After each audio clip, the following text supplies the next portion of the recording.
নমস্কার, আপনারা দেখছেন হাউ দ্য ইন্ডিপেন্ডেন্ট মিডিয়া। সঙ্গে আমি সুমিত। এই মুহূর্তে রয়েছে মেদিনীপুর লোকসভা কেন্দ্রের অন্তর্গত খড়গপুরে, রয়েছে অগ্নিমিত্রা পালের সঙ্গে। অগ্নিমিত্রা দি, হাউতে স্বাগত। আমাদের যে প্রশ্ন ছিল, একেবারে যে ঘুরছেন এই গরমে, প্রথমেই জানতে চাইবো কেমন আছে? খুব ভালো আছি। খুব গরম, কিন্তু ভীষণভাবে হাওয়া গরম। বিজেপির প্রতি, বিজেপির দিকে হাওয়া গরম, সেটা আরও বেশি এনজয়েবল।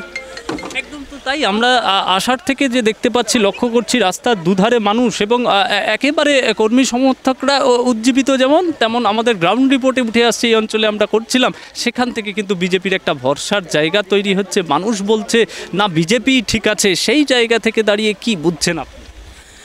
দেখুন, 1.5 মাস ধরে মাটি কামড়ে পড়ে আছি, 1.5 মাসের ওপর, এবং নিচ থেকে যেটা আপনি বললেন, মানুষের যে মানে কথা বা ভরসার জায়গাটা, সেটা মাননীয় প্রধানমন্ত্রী নরেন্দ্র মোদীজি, মমতা ব্যানার্জি কিছু দিতে পারেননি, দেননি। কোনো রকম কেন্দ্রীয় প্রকল্পের সুবিধা তারা পায়নি, বরঞ্চ তারা অত্যাচারিত হয়েছে, অপমানিত হয়েছে।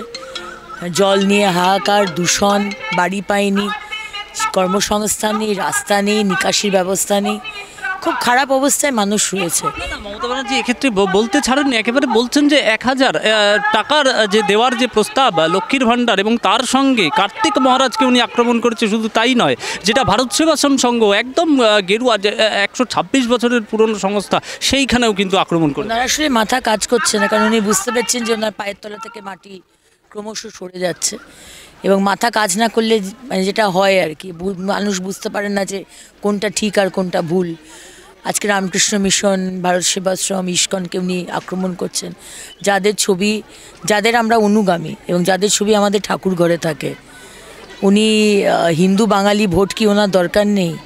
হিন্দু ভোট কি ওনার দরকার নেই? উনি কি শুধু রোহিঙ্গার ভোটের ওপরেই বেঁচে থাকবেন? এবং উনি যেভাবে কথাবার্তা বলছেন, তাতে আমাদের লাভ হচ্ছে। উনি যে বিষয়গুলো নিয়ে কথা বলছেন, যেভাবে বলছেন, পলিটিক্যালি আমাদের লাভ হচ্ছে, কিন্তু অত্যন্ত খারাপ অবস্থায় পশ্চিমবঙ্গ তলিয়ে যাচ্ছে। কারণ এই আক্রমণাত্মক এবং নোংরা রাজনীতি আমরা সমর্থন করি না। আজকেই তো দেখলাম যে একদম দেবের বিরুদ্ধে যে অভিযোগ উঠে আসলো, যে নামুলের থেকে যে টাকা নেওয়ার বিষয়টা, একেবারে শুভেন্দু অধিকারী পরিষ্কার বলেও ছিলেন যে 23 তারিখ একটা বোমা ফাটাবেন। এটা কি মানে এক সাংসদের তৃণমূলের পক্ষ থেকে যেটাই কালিমালিপ্ত করা হয়, এই কালিমালিপ্ত করা হচ্ছে কি? দেখুন, দেব যদি টাকা না নিয়ে থাকে, তাহলে দেবের প্রতিবাদ করা উচিত। দেব তো প্রতিবাদ করছে না, কারণ তার প্রমাণ, আমাদের এলওপির প্রমাণ ছাড়া কথা বলেন না। তো প্রমাণ নিশ্চয়ই তার হাতে আছে বলেই উনি বলছেন।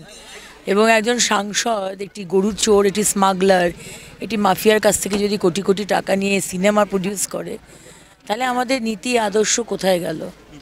না, যেমনটা দেখলাম আমরা, মিঠুন চক্রবর্তী আপনার সঙ্গে রোড শোয়ে যাচ্ছে, উল্টো দিক থেকে শোনা যাচ্ছে বোতল ছুটতে মানা করা হচ্ছে। এই যে বোতল ছুঁড়ে, এই যে কারা রাস্তার দুধারে, ঠিক মিঠুন চক্রবর্তী, টিএমসির যুব যারা আছে নেতা, তারা ছুটছে।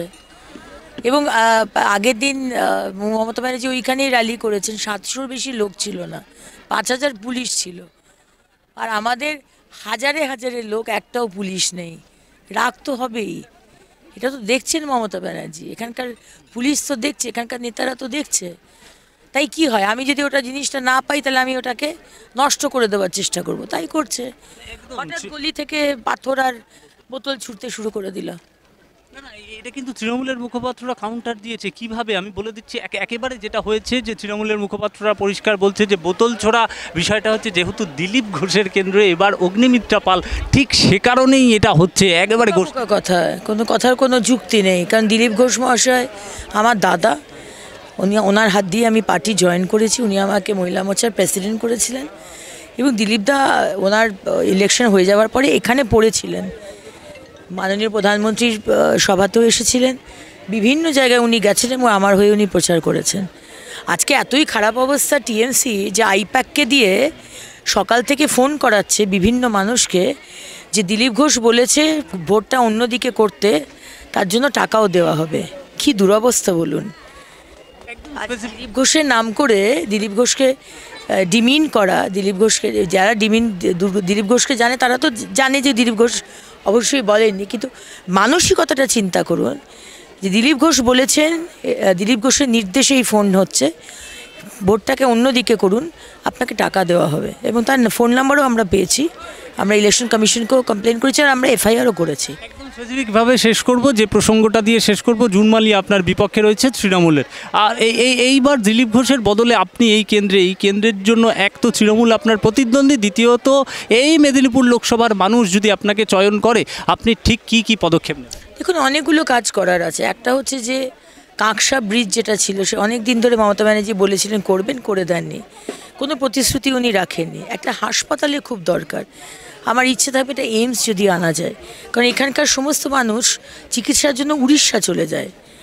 পশ্চিমবঙ্গে এখানে যারা চিকিৎসা করাতে পারে না, তারা উড়িষ্যা গিয়ে চিকিৎসা, এখানে জিজ্ঞেস করুন, এত লোক তো দাঁড়িয়ে রয়েছে, একই কথা বলবে। খড়গপুরে দাঁড়িয়ে আজকে এই র্যালি, আমার শেষ র্যালি, এখানে মানুষ দূষণে ভুগছে। এখানে বড় বড় কোম্পানি, রেশমির মতো বড় বড় কোম্পানি, কোটি কোটি টাকা তাদের প্রফিট, অথচ লোকাল কোনো ছেলেকে তারা চাকরি দেয় না, বাইরে থেকে ছেলে এনে তাদের চাকরি দেয়। আর দূষণে, পলিউশনে মানুষের টিবি হচ্ছে, লাং ক্যান্সার হচ্ছে।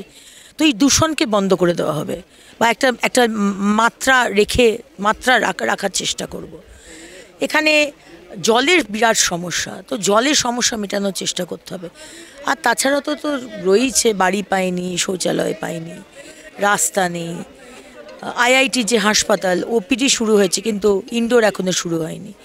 সো আউটডোরটা শুরু হওয়ার সাথে সাথে ইনডোরটাকেও শুরু করতে হবে।